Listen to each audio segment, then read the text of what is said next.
안녕하세요. 6학년 2학기 국어 5단원 글에 담긴 생각과 비교해요. 교과서 226쪽 수업을 시작하겠습니다. 이번 시간에는요, 글쓴이의 생각과 자신의 생각을 비교하면서 글을 읽는 활동을 하도록 하겠습니다. 그 중에서 열화일기, 또 열화일기를 쓴 박지원에 대해서 좀 알아보고 글의 내용에 대해서 어떤 것들이 나타날지 좀 궁금해하게 이제 이런 의문도 가져보는 그런 시간을 가져보도록 하겠습니다. 이 수업 시작하기 전에 여러분들이 영상이 하나 준비되어 있습니다. 영상의 길이는 좀 긴데요. 오늘 수업 영상은 상대적으로 짧습니다. 예, 그래서 두 개 합쳐서 다 봐도 한 20분 정도 되니까 영상 길다고 안 보고 오지 말고, 굉장히 중요한 영상이니까 영상 보고 와서 설명 계속 듣도록 합니다.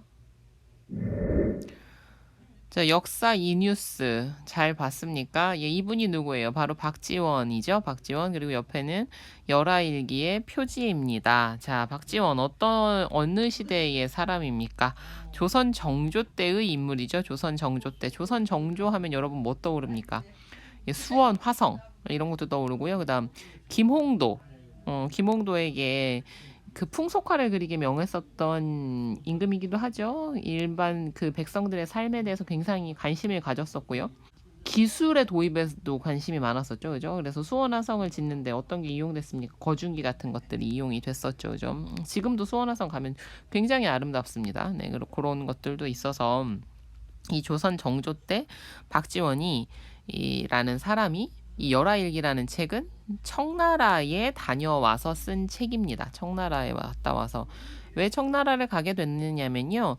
이제 청나라의 황제 건융제가 70세의 생일이 되어서요. 우리나라에서 이제 사절단을 발견한 거예요. 이제 축하드립니다. 이렇게 해서 이때 같이 이제 박지원이 거기를 갔던 거죠. 그리고 나서 이제 청나라를 두루두루 둘러보면서 이제 자신의 경험, 생각 이런 것들을 쓴 것이 바로 열화일기라는 책입니다. 네, 여러분들 청나라와 조선의 관계에 대해서 잘 알고 있나요? 예. 조선과 청나라는 어떤 관계였어요? 여러분 청나라 하면 떠오르는 거 뭐 있습니까? 병자호란, 예, 병자호란 떠오릅니까? 예. 조선은 그 병자호란을 겪으면서 우리나라의 왕자가 볼모로 잡혀가기도 하고요. 이런 것들에 겪기도 해서 이제 청나라에 대한 적대의식이 강하기도 했었고, 또 어떤 배경이 있느냐면 우리 조선이 어느 나라와 바뀐 거예요. 고려라는 나라가 무너지면서 조선이 생긴 거죠. 역성연명. 그러니까 왕이 바뀌는 그런 것들, 왕조가 바뀌면서 조선이 건국이 됐잖아요. 근데 명나라도 당시에 원나라가 망하면서 원과 명이 교체하는 시기에 조선도 같이 이렇게 됩니다. 그러면서 명나라와 조선은 기본적으로 서로 이 형제의 나라다, 이렇게 돈독한 관계를 유지하고 오고 있었어요. 그런데 이 명나라가 어느 나라에 의해서 무너지게 됩니까? 청나라에 의해서 무너지게 됩니다. 그러면 우리 개인적으로 침략받은 것도 있고, 전통적으로 우리와 형제 나라에 있었던 나라를 무너뜨린 나라기도 하니까 이 조선의 기본적인 청나라에 대한 입장은 적대감이 굉장히 강했어요. 적국이다. 그리고 명나라의 왕조에 대항하는 오랑캐다 이러면서 낮잡아보고 업신여기는 그런 태도들이 있었습니다. 그래서 청나라의 것은 배척하고 청은 우리가 정벌해야 되는 대상이고 이런 생각들이 있었는데, 한편으로는 여러분 생각해보세요. 그 중국을 호령하던 명나라를 무너뜨렸던 청나라 어땠겠습니까? 굉장히 그 뭐 과학이든 군사든 눈부신 발전을 이룬 상황이었겠죠. 실제로도 그랬고요.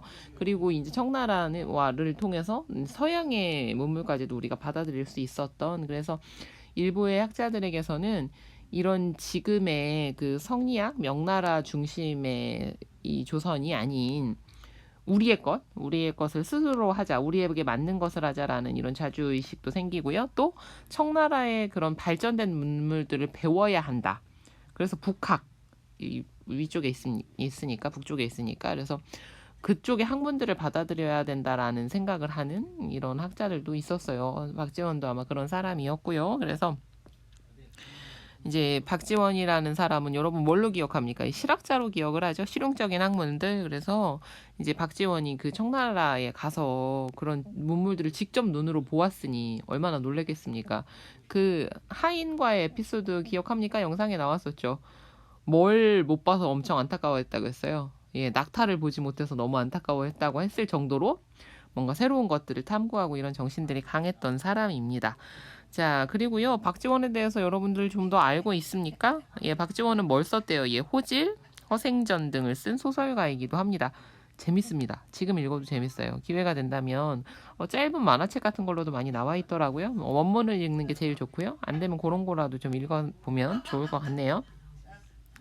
열하일기는 이제 그 지방의 이름입니다. 열하라는 것은 청나라 그 지방을 돌면서 쓴 거다. 뭐 이런 얘기였었고, 이제 당시 그 문물들에 대해서 보고 오면서 이것이 일기라는 그 자신들의 그 뭐예요, 느낀 바를 진솔하게 기록한 개인적인 글인 것처럼 얘기하고 있지만, 청나라에 대해서 우리는 그 자료를 얻을 수 있는, 정보를 얻을 수도 있고, 또 박지원이 세계를 보는 관점 이런 것들도 알 수 있는 그런 탁월한 저서였다고 합니다.